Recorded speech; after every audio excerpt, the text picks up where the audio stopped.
colleague of mine is retiring. He still had my client's ring. So he comes and he's like, hey, can you look up, I'm going to call him Bobby. Can you look up Bobby? Because we still have his ring. We need to know who to send it to. Sure. It's been a while since we've talked. So I looked him up on the DPS website and it said his inmate status was inactive.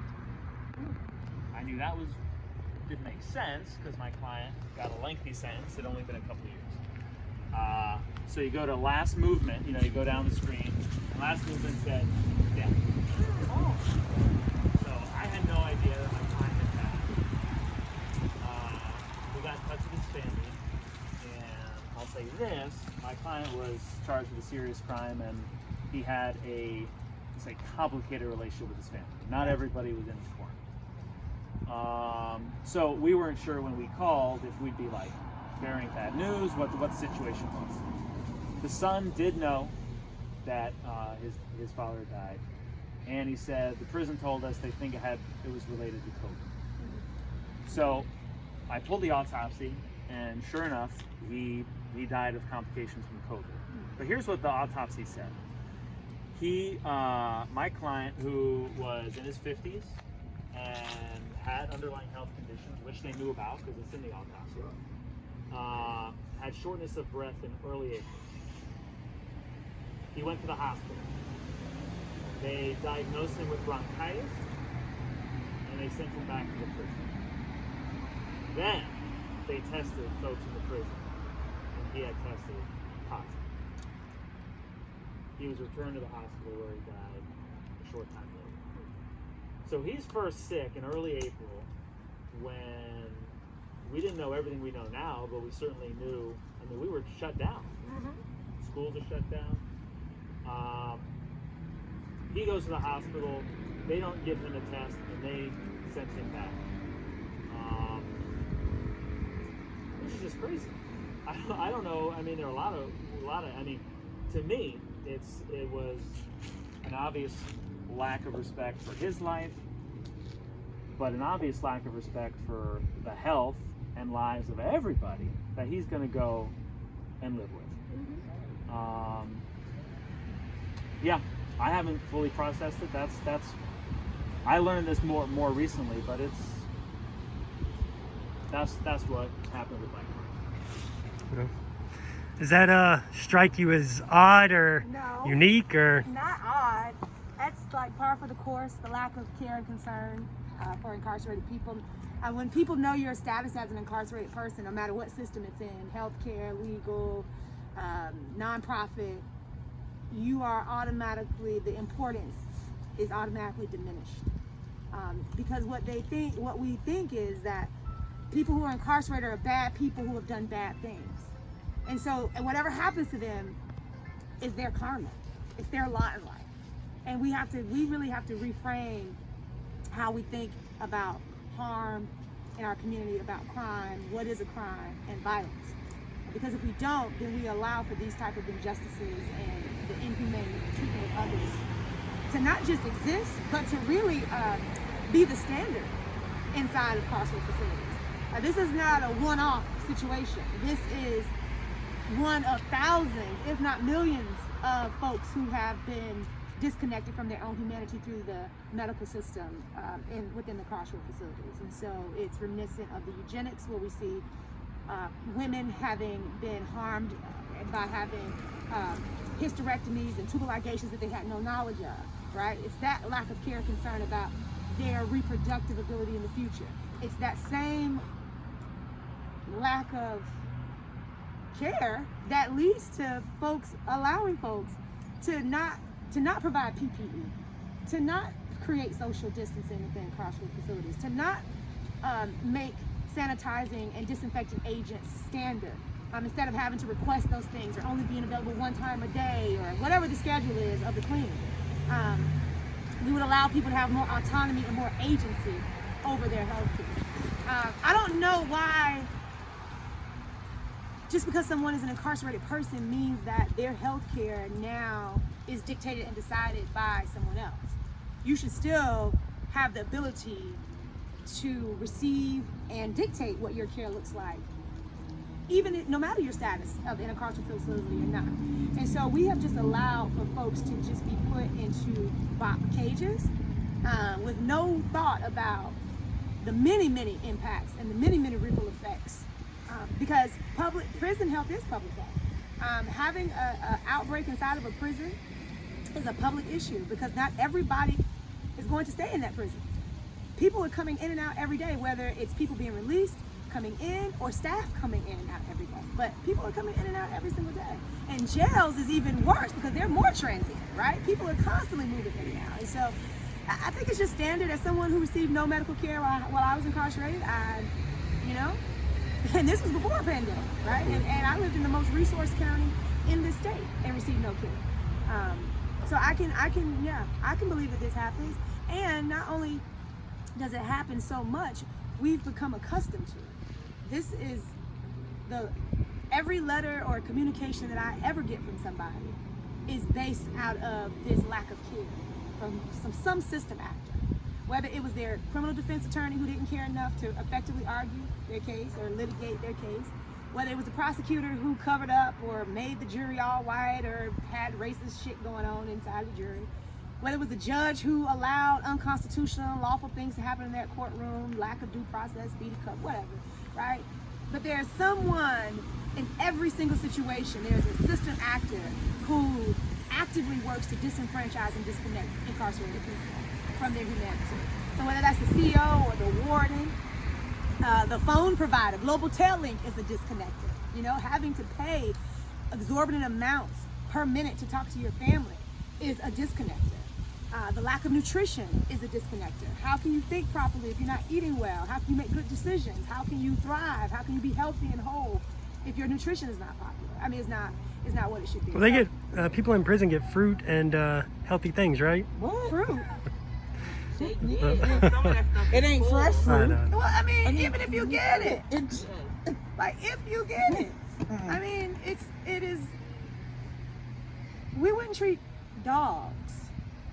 That was one of the things I think over this summer, through the unrest that we saw, through the Black Lives Matter movement, was that we wouldn't even allow dogs to be treated the way the police treat people. We wouldn't allow animals in an animal shelter to be treated the way we treat people who are in jails and prisons. If there was an outbreak of mange in a breeder's, one of those breeders who has all those thousands of those puppy mills, how many times we've seen people shut those puppy mills down and free those dogs? That was right? Pat McCrory's, when he was the governor, the first lady of the state, that was her main issue. But we're okay with people mills. Yep. Right. So we're not okay with a puppy mill, but a people mill is fine. Oh, we need to have more of those, because that's going to get us to safety, despite those things haven't gotten us to safety thus far yet. Matter of fact, we see more acts. We see, and not an uptick in violent crimes, but an uptick in just violence in general, because the system is violent. Poverty is violent. Coronavirus is fucking violent. And North Carolinians have 356,000 North Carolinians have experienced the violence of coronavirus. Disproportionately so, those who are in carceral facilities, right? They overrepresent the folks who are most impacted. Because if I get corona right now, I've got 2 insurances, 2 Blue Cross Blue Shield. You know what I'm saying? Like, we're gonna go to the hospital, I'm gonna be in the ICU, I'm gonna get all the care I need. But if I'm in a state facility, it's an act of Congress just to see the doctor, to see a nurse. And if the nurse don't feel like you got nothing wrong with you, you're not seeing that doctor. And you know how many And if the ventilators? CO don't think nothing wrong with you, you're not seeing that nurse. Right. Period. And they shift you off to next. Oh, ask second shift. That second shift have to do that. Or ask third shift. And you get out 4 and 5 days, and ain't nobody took care of your request yet. Well, and in my client's case, he did go to the hospital, and they didn't give him a test. Yeah, because the hospital, you know why? Because the hospital, these doctors allow prison officials to dictate what care looks like in the hospital. They rely on non-medical staff to dictate and determine what care looks like. We've seen that in the treatment of pregnant women. When we know that shackling pregnant women is dangerous during labor, but we see it happen anyway at the request of the prison officials and prison staff, despite there being a policy against it, and despite it being against the American Association of OBGYNs. They strongly advise against it, but we see it happen all the time, and doctors don't feel empowered enough to say, hey, you can't do that, right? And I don't know why they got in every other situation, right? Put you in or out of a room, what you can and can't eat, who can come see you for how long, but all of a sudden, have a shackle on you, come in there with an orange jumpsuit, and all of that goes out of the door. Now, it's what that CEO says happens to you, is what happens to you. Well, Kenyatta, I'm curious if you can talk about Larry and your partner who is in prison right now, and sort of the how desperate he feels, but also what he has to do to just try to get some protection when his custodians, his jailers, are not protecting him. He's on the phone listening too. Oh, he's on the phone. Yeah, he's on the phone. Well, he was at Coswell facility. He ended up catching COVID. And then they sent him to Scotland. When they sent him to Scotland, we did not speak to him for like almost a month and about almost 2 months. It was almost 2 months. And he's a writer, like a writer. So when I didn't get no mail the first week, the second week, I said something is really wrong. Well, they didn't really want to tell nobody anything because I guess, but his mom is so determined. She was like, no, what's going on with my son? So they finally came out and said he had COVID. Well, when he was in Scotland, they didn't, it's not no week they let them clean or anything. They did not let him out that room, period, but once a week. They didn't give him no cleaning stuff, no showers, no medications, and he's a writer. Like, he wants to do the chain commandment and everything. And they said that they told them not to even deal with them.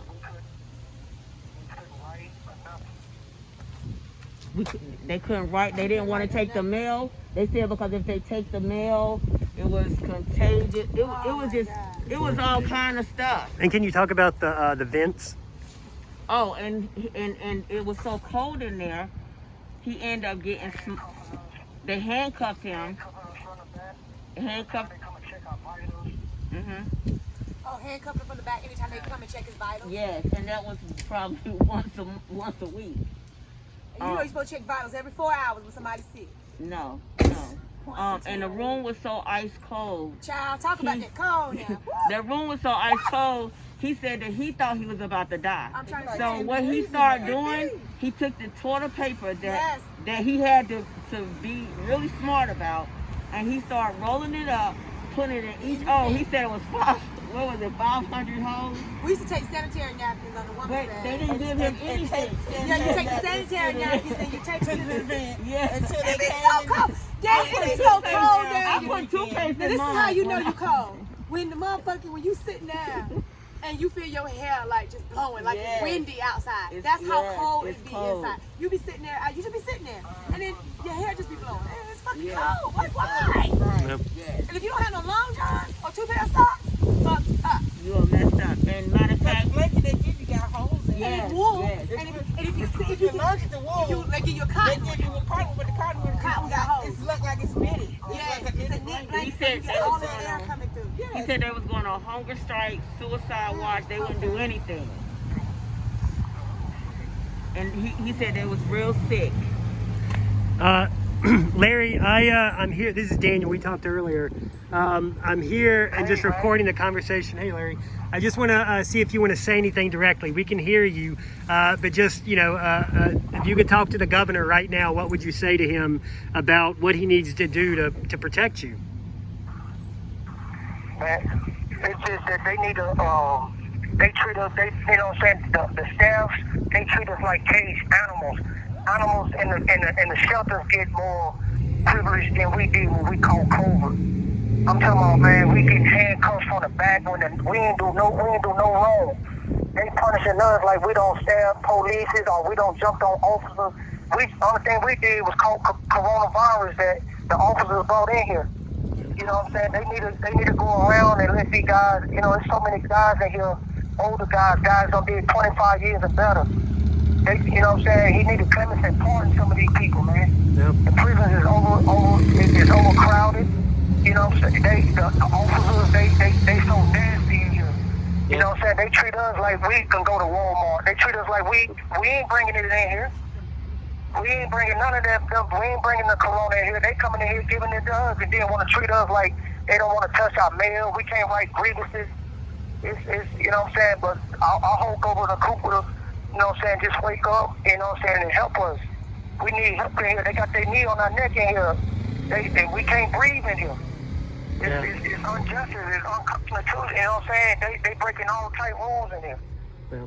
You know what I'm saying? We need help in here. Larry, can you tell me, you know, Kenyatta was out at the Vigil yesterday, like a lot of us were outside of the governor's mansion for Thanksgiving. But can you tell us what it was like during COVID, being locked in a cage, what it was like to experience Thanksgiving there, and just sort of, you know, I'm sure it was the same as many days, but just what was the mentality?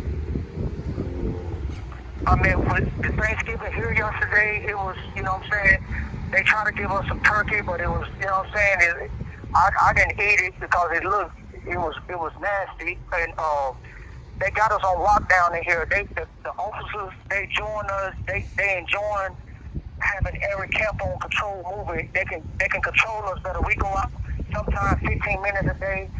You know what I'm saying? Sometimes we don't get to go to the cafeteria.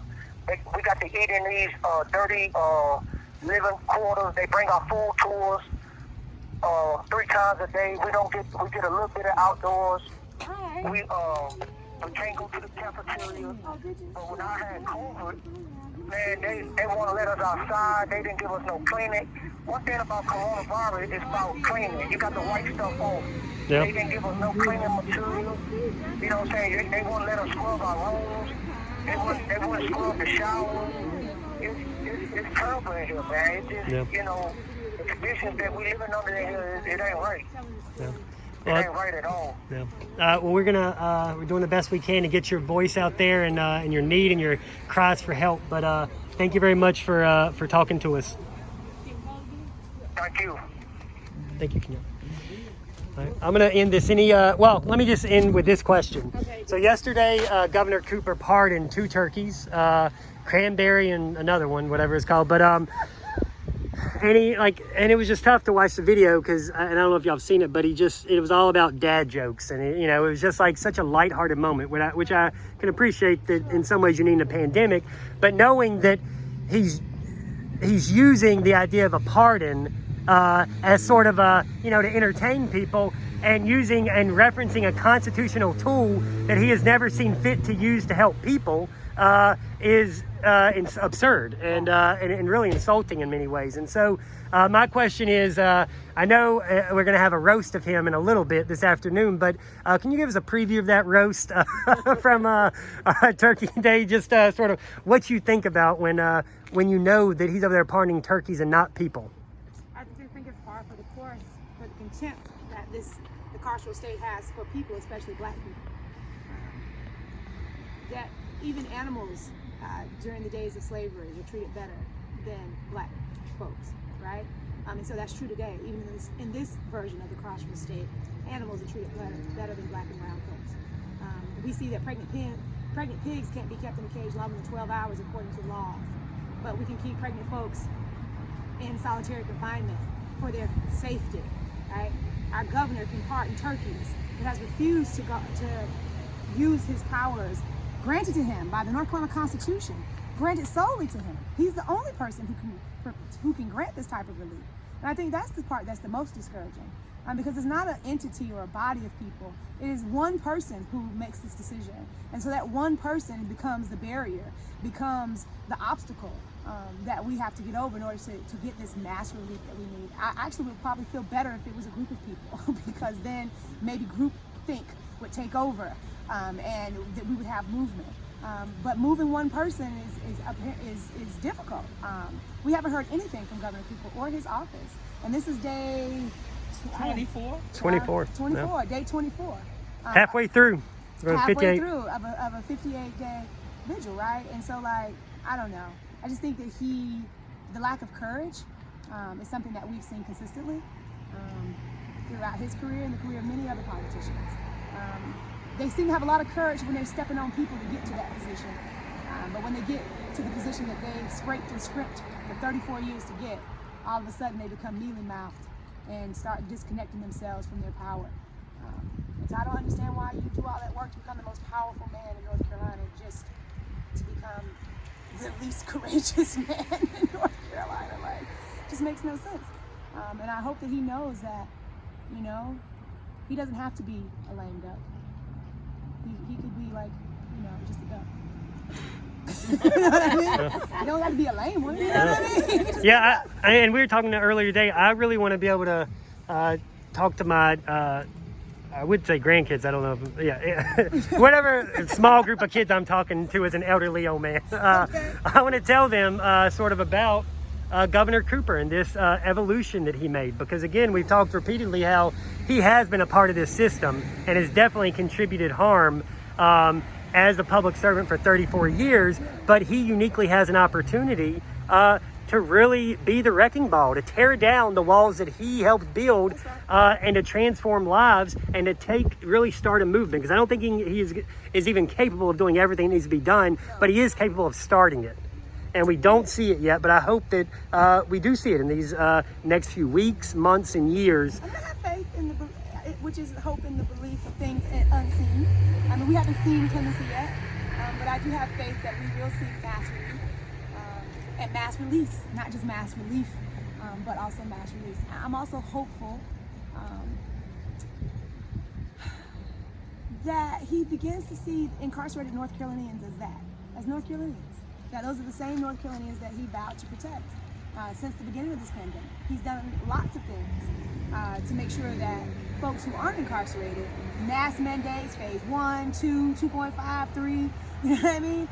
With absolutely no phasing inside of the jails and prisons. The prisons that he's responsible for. So I just think it just speaks to, you know, he's been a mediocre man most of his career. And so he's continuing that mediocrity that has gotten him to this position. But what we're here to say is that mediocrity should not be the legacy that he leaves behind. Is that going to be the legacy that he leaves to the rest of the Coopers? Is mediocrity, lack of courage, especially in the face of racial and social pandemics, epidemics, you know. He said Black Lives Matter, Daniel, on May 31st. He said, let me be clear, Black Lives Matter. And so let me be clear. Then be clear. If they matter, let them go. You know what I'm saying? It's simple. You ain't got to do a whole lot. I mean, and then not just let them go, but also make sure they got something to go home to. Like when we think about Ronnie Long. Ronnie Long is home. Dante Sharp is home. These folks are home, but they still don't have the relief that they need from the state because he has failed to sign his name. And these are people who are innocent, you know, who have been gratefully wronged by the state. So we just need him to act now, Dan.